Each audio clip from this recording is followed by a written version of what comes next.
दोस्तों नमस्कार, कैसे हैं आप लोग। मैं Yogesh Sharma rhythm divine channel से। और लीजिए आज फिर आप लोगों के लिए एक बहुत ही बेहतरीन सा लेसन। बहुत सारे लोगों के लिए ये एक समस्या है कि कॉर्ड समझ में नहीं आता है। कॉर्ड ढूंढते हैं, समझ नहीं आता है कौन से कॉर्ड को कहाँ से पकड़े। तो मैं कोशिश करता हूँ छोटे छोटे ट्रिक्स आप लोगों के लिए ढूंढने के लिए कि किस तरीके से आप आसानी से चीज़ों को समझ पाएं। मैंने लास्ट एक वीडियो अपना पोस्ट किया था जहां मैंने फ्रेटबोर्ड कैसे याद करें, एक छोटा सा तरीका जो मुझे लगा कि ये आप लोगों के लिए आसान हो सकता है, वैसा मैंने कोशिश किया और आप लोगों को बताया। बहुत सारे लोगों को पसंद भी आया, थैंक यू सो मच। लेकिन सब लोगों ने लाइक नहीं किया। तो अगर वीडियो पसंद आता है तो लाइक ज़रूर कर दिया कीजिए और अपने कमेंट्स ज़रूर दिया कीजिए, शेयर किया कीजिए वीडियो को। चलिए शुरू करते हैं। देखिए कॉर्ड्स के बारे में ना एक जैसे हम लोगों ने केज पढ़ा हुआ है, CAGED का सिस्टम है, हमने उस तरीके से भी पढ़ा है। हम लोग नॉर्मल बार कॉर्ड्स भी पढ़ते हैं, देखते हैं, समझते हैं। तो कुछ और थोड़ा सा इसको मैं सोचता हूं कि और थोड़ा सा आसान कर दिया जाए। तो मैं कोशिश करूंगा कि आपको आसानी से समझाऊं और बता दूं कि किस तरीके से आप कॉर्ड्स अपने आप फिगर आउट कर सकते हैं। और आपको अगर बेसिक्स समझ में आ जाए थोड़े थोड़े से तो चीजें ढूंढनी बहुत आसान हो जाएंगी। उससे पहले ये टॉप नंबर मेरा व्हाट्सएप नंबर है। कोई आपकी क्वेरी रहती है तो मुझे मैसेज कर सकते हैं, लेकिन प्लीज सिर्फ मैसेज करेंगे। और रही बात ऑनलाइन कोचिंग क्लासेस की, तो वो मेरी चल रही है कंटिन्यू। अगर आप लोग भी मुझे ज्वाइन करना चाहते हैं तो मुझे मैसेज कर सकते हैं। बहुत जल्दी मेरा फाउंडेशन कोर्स पार्ट 9 आने वाला है। चलिए, तो अब आप देखिए कि कॉर्ड जो फॉर्म हो रही है जनरली, नॉर्मली हम क्या कहते हैं कि मिनिमम 2 नोट्स और मोर देन 2 नोट्स अगर आपने एक साथ ग्रिप किया है तो कॉर्ड बन जाता है। और अगर यहां पर हम देखें तो हमारे पास जो ऊपर टॉप 6 स्ट्रिंग, 5th स्ट्रिंग और 4th स्ट्रिंग, ये 3 स्ट्रिंग से हम लोग कॉर्ड को फॉर्म करते हैं और बनाते हैं। तो मैं आपको बहुत सिंपल तरीके से बताने की कोशिश करूंगा ताकि आपको कुछ एक आइडिया मिल जाए कि कॉर्ड कैसे समझनी है। फर्स्ट स्ट्रिंग, ये जो 6 स्ट्रिंग है आपकी, सॉरी ये 6 स्ट्रिंग ई स्ट्रिंग है। तो यहां से मैं कॉर्ड बना सकता था ई मेजर, क्योंकि ये रूट नोट है ना। तो केज सिस्टम के हिसाब से अगर हम CAGED जिसको केज्ड बोलते हैं, अगर वो हम पढ़ें तो पहला ये जो ई नोट है ये ई कॉर्ड क्रिएट करता है जो कि मेजर कॉर्ड है।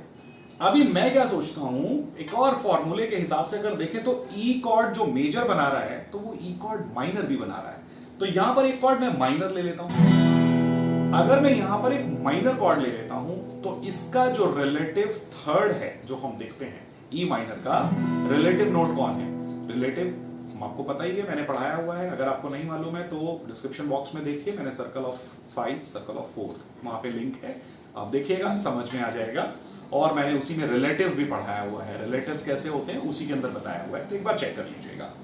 तो आपने देखा कि ई नोट जो आपका ओपन है, इसका जो थर्ड नोट है वो मेजर कॉर्ड को फॉर्म कर देगा। तो ई नोट, जैसे आपने ई मेजर, ई माइनर लिया, सॉरी, तो ई के बाद में एफ शार्प, जी, ये जो नोट है ये मेजर कॉर्ड बनाएगा। यहाँ पे सीधे बार लगाइए और मेजर कॉर्ड ये है आपका, जी मेजर कॉर्ड बन जाएगा आपका। सिंपल सी चीज है।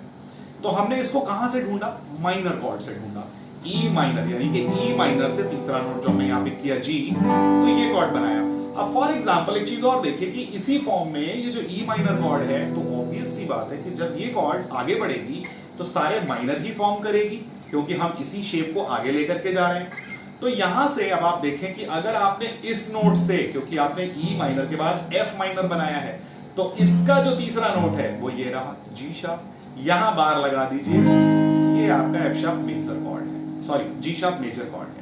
तो इसी तरीके से जैसे मान लीजिए आपने यहां पर माइनर कॉर्ड जी माइनर बनाया, तो इसके नोट से 1 2 3 बी फ्लैट, इस जगह पर बार लगा दीजिए, ये बी फ्लैट मेजर कॉर्ड है। यानी कि आप जिस नोट से जिस नोट को, तीसरे नोट को जो काउंट करेंगे वो मेजर कॉर्ड आपकी वहां पर बन जाएगी, इस तरीके से। तो सिस्टमैटिकली अगर आप जाएं और देखें, पहले अगर आप सिस्टमैटिकली देखें तो ई के साथ जी का नोट, इसके नीचे वाली स्ट्रिंग जो ए है, तो ए कॉर्ड जो हमारी हम देखते हैं ए माइनर ओपन पकड़ते हैं, ए का तीसरा नोट सी, यानी कि सी मेजर, तो इसके अकॉर्डिंगली यहां पर सी मेजर का कॉर्ड बार में लगेगा। और जो 4th स्ट्रिंग है वो हमारी डी ओपन, जो कि डी माइनर, और वो डी माइनर क्या बनाती है? डी माइनर से एफ का नोट, एफ मेजर। तो इसी फॉर्मेट में अब आप अपने कॉर्ड्स आगे लेकर के जाइए। तो आपने देखा कि अगर ए माइनर के साथ में सी मेजर, यानी कि यहां पर सी मेजर, ये बार थर्ड शेप फॉर्म कर रहे हैं। हालांकि कॉर्ड सी मेजर हम ऐसे भी पकड़ सकते थे। ये सी मेजर कॉर्ड जब हम ऐसे पकड़ेंगे तो इसका ये जो ओपन ए नोट है, इससे काउंट कर लीजिए 1 2 3, ये इसका मेजर रिलेटिव है। और यहीं से जब आपने ए कॉर्ड ओपन के साथ लिया था तो ए शार्प से जब आप काउंट करेंगे तो बी सी शार्प, ये देखिए बार लगा और ये रूट बन गया मेरा। यहां आपने सी शार्प मेजर कॉर्ड लगा दिया। बिल्कुल सिमिलरली अगर ये बी नोट होता तो ये डी मेजर बन जाता। इसी तरीके से अगर ये सी शार्प होता तो यहां पर ई माइनर का कॉर्ड, क्योंकि तीसरा नोट ये वाला है, 1 2 3, तो इस तरीके से आपने ई मेजर कॉर्ड बना लिया। दूसरी शेप आपने अभी देखी कि आपको आइडिया मिल रहा है कि जो आप ऊपर जो आप टॉप पे चल रहे हैं, जहां पे ई माइनर कॉर्ड आपने बनाया था उसके अकॉर्डिंगली आप इस बार का यूज करके ऐसे कॉर्ड बना रहे हैं जी मेजर। जो आप ए माइनर की शेप में यानी कि सी मेजर में आ रहे हैं तब आप इस तरीके से कॉर्ड लगा रहे हैं, या फिर इस तरीके से कॉर्ड लगा रहे हैं। सी मेजर यहां बन रहा था तो ये वाली शेप यूज कर रहे हैं, और आगे जब आकर के यूज कर रहे हैं तो इस तरीके से यूज कर रहे हैं, यानी कि आपको दोनों शेप मिलते चले जा रहे हैं। ये कॉर्ड बन रही है आपकी, ये देखिए सी शार्प मेजर, यानी कि तो शेप होगी ना, एक शेप ये बन रही है, एक शेप ये बन रही है जो इसी को मूव करा रही है, और एक शेप ये वाली कौन सी क्रिएट हो रही है जो सी मेजर इस शेप में आ रही है। तो इस शेप में क्या आ रहा है, ये वाला जो आप शेप बना रहे हैं, यहां पर हम थर्ड शेप पे जाकर के आकर के थर्ड शेप में थर्ड पोजीशन पर कॉर्ड बना रहे हैं सी मेजर का, राइट। तो आपने क्या किया, इसी नोट को आपने आगे परस्यू किया हुआ है, ए से सी मेजर, ए शार्प से सी शार्प मेजर, इसी तरीके से बी से डी मेजर, इसी तरीके से सी से डी शार्प मेजर, आगे की तरफ चलती जा रही है कॉर्ड आपकी। तो ये शेप भी आपको क्लियर हो जाती है, आप इसको ऐसे भी याद कर सकते हैं। उसी तरीके से जहां पर आपने डी माइनर कॉर्ड बनाया तो डी माइनर कॉर्ड में भी आपने देखा कि एफ मेजर का कॉर्ड क्रिएट होता है, ये तो डी माइनर से एफ मेजर बनी। इसी तरीके से डी शार्प नोट अगर आप कर देंगे तो एफ शार्प मेजर कॉर्ड हो जाएगी। यहां से काउंट कर दीजिए 1 2 3, एफ शार्प मेजर कॉर्ड बन जाएगी। इसी तरीके से आगे जाइए, आपके पास अगला नोट आएगा ई, तो यहाँ जी मेजर कॉर्ड बन जाएगी। तो सिंपल है, इस तरीके से आप देखेंगे चीजें तो आपको बहुत आसानी से समझ में आता चला जाएगा।